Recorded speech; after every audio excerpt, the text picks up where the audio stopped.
Bismillahirrahmanirrahim. Assalamualaikum warahmatullahi wabarakatuh. Waalaikumsalam warahmatullahi wabarakatuh. Selamat siang anak-anak. Siang, Kak. Apa kabar semuanya? Alhamdulillah baik. Alhamdulillah ya, semoga baik-baik saja. Gimana mata pelajaran hari ini sebelum saya masuk ke kelas ini? Alhamdulillah menyenangkan, Kak. Alhamdulillah menyenangkan ya. Ya saya juga tadi lihat dari jendela ya, kayaknya kalian juga pintar-pintar ya.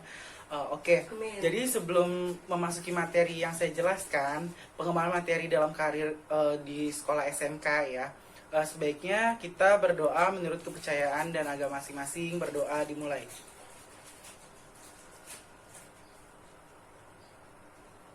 Berdoa selesai. Oke, jadi di sini saya akan menjelaskan layanan pertama itu layanan informasi. Ada yang tahu nggak layanan informasi itu apa? Enggak, Kak. Oke, saya jelaskan ya. Layanan informasi itu adalah layanan bimbingan dan konseling yang memungkinkan peserta didik atau klien menerima dan memahami berbagai informasi seperti informasi pendidikan, informasi jabatan yang dapat digunakan sebagai bahan pertimbangan dan pengambilan keputusan untuk kepentingan peserta didik. Nah, jadi layanan informasi itu yang udah saya bilangkan tadi ya. Kayak misalkan seperti jabatan, atau kalau jabatan itu kan dalam artian kalian bekerja ya, itu namanya pengembangan karir. Nah, di sini kalian kan di mana kalian itu anak SMK. SMK itu biasanya sekolah menengah kejuruan. Nah, jadi kalian harus tahu nih setelah kalian dari SMK mau kemana, entah kalian kuliah atau entah kalian kerja. Nah, jadi di sini juga kakak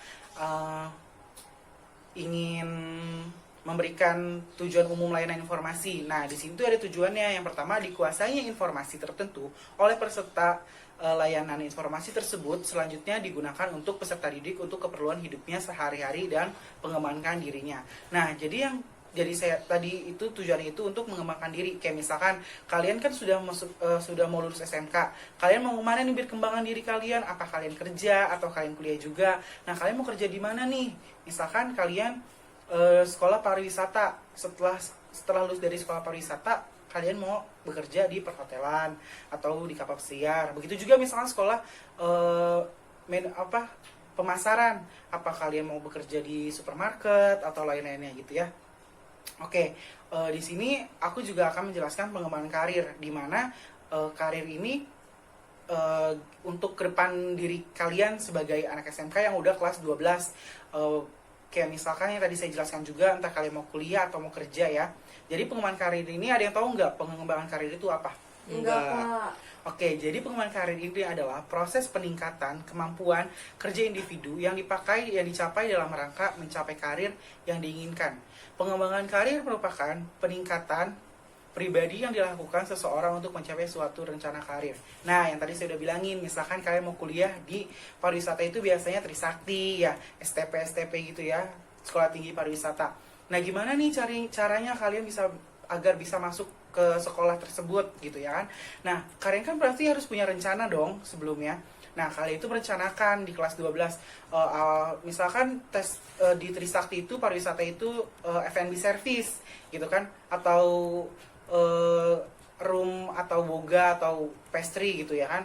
Nah, sebaliknya juga misalkan kalian mau kuliah bagian ekonomi, kalian harus apa nih yang kalian persiapkan gitu kan, kayak kalian belajar apa nih gitu kan. Nah, begitu juga sama dengan pekerjaan, yang lalu mau lulus mau bekerja dirancang tuh bekerjanya mau di mana, misalkan entah di perhotelan, entah di perkantoran, atau jadi guru atau lain-lainnya gitu ya. Nah, jadi kalau dalam misalkan pengembangan karir untuk pekerja terutama itu sebagai pegawai. Nah, yang diinginkan apa sih? Untuk mendapat pengembangan karir harus mencari informasi. Nah, kan kalau misalkan kita jadi karyawan itu, kita harus mencari informasi tentang misalkan di bank, gimana sih informasi cara kita buat masuk ke bank tersebut gitu kan. Nah, terus juga ada sistemnya gitu. Kayak misalkan kalian mau masuk bank BCA. Ya, bank BCA itu masuk bank BCA. Nah, kalian harus tahu nih pengetahuannya, kemampuan kalian tuh gimana, keterampilan kalian tuh apa gitu. Jadi kalian itu harus menyesuaikan apa yang kalian punya dan apa yang kalian untuk kedepannya. Kayak misalkan mau masuk BCA itu, kalian punya pengetahuan apa tentang BCA, kemampuan apa yang ada di diri kalian untuk perbankan gitu kan. Terus kayak keterampilan apa, kayak misalkan kalian bisa Word, Excel atau lain sebagainya. Nah, apa yang diperlukan itu organisasi dirinya sebelum sistem promosi yang berlaku dalam organisasinya. Nah, bila syarat harus mengikuti pelatihan, apakah pelatihan itu diadakan oleh organisasi gitu. Nah, biasanya kalau misalkan pelaksanaan itu dipersangkut pautkan sebelum kalian masuk kerja, misalkan permagangan, itu 3 bulan namanya itu. Yang tadi saya bilang, itu apa sih namanya, melatih untuk pekerjaan gitu kan. Nah, di sini juga ada yang bersangkutan diri sendiri mencari kesempatan. Nah, dari kalian juga harus bisa yang namanya misalkan yang tadi saya bilang mau masuk bank. Nah, kalian juga harus bisa nih mencari kesempatan itu. Bagaimana caranya saya untuk masuk ke perbankan itu? Nah, terus apakah faktor keberuntungan seperti apakah faktor keberuntungan berperan atau tidak dalam pengembangan karir? Nah, faktor keberuntungan itu sebenarnya juga tergantung rezeki orang masing-masing. Tapi bagaimana cara kita untuk berusaha bisa masuk dalam lingkup pekerjaan itu gitu ya.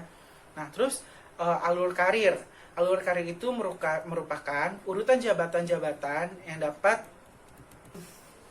Nah, jadi alur karir itu merupakan urutan jabatan-jabatan yang dapat diduduki untuk mencapai tujuan karir seseorang. Misalnya di sebuah sekolah, jalur karir untuk menjadi kepala sekolah. Nah, yang dimulai dari guru adalah guru bidang studi wakil kepala sekolah, sekolah-sekolah atau kepala sekolah juga. Nah, dengan waktu yang diharuskan menduduki jabatan ini, persyaratan untuk bekerja dan persyaratan lainnya. Nah, jadi yang saya bilang tadi, misalkan kalian mau kerja di bank, ya kan? Nah, kalian tuh harus, kalau mau duduki jabatan ini, kalian punya potensi yang lebih tinggi biar kalian bisa menduduki jabatan misalkan manajer. Apa sih manajer itu yang harus dilakukan? Kayak misalkan, saya mau banget nih jadi manajer gitu kan.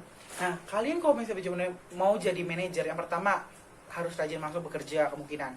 Yang kedua harus pintar apa, yang ketiga harus punya potensi lebih dari ini. Misalkan jabatan kalian pertama perbankan cuma teller, terus dari teller ingin menjadi ke manajer. Nah, itu posisi dari teller ke manajer itu kalian gimana, harus menguasai apa supaya bisa jadi manajer. Dan salah satunya misalkan kamu harus belajar ini nih ilmu manajemen gini seperti ini gitu. Nah, kalian di situ bakal berjuang dan diri kalian itu harus belajar bagaimana cara bisa menduduki jabatan seperti manajer tadi gitu ya. Oke, baik, saya sudah menjelaskan tadi layanan informasi, terus pengembangan karir. Ada yang ingin ditanyakan? Enggak, Kak. Enggak, oke. Baik. Jika kalau tidak ada yang tanyakan, jadi sampai sini saja materi kita. Kurang lebihnya mohon maaf. Wassalamualaikum warahmatullahi wabarakatuh. Waalaikumsalam warahmatullahi wabarakatuh.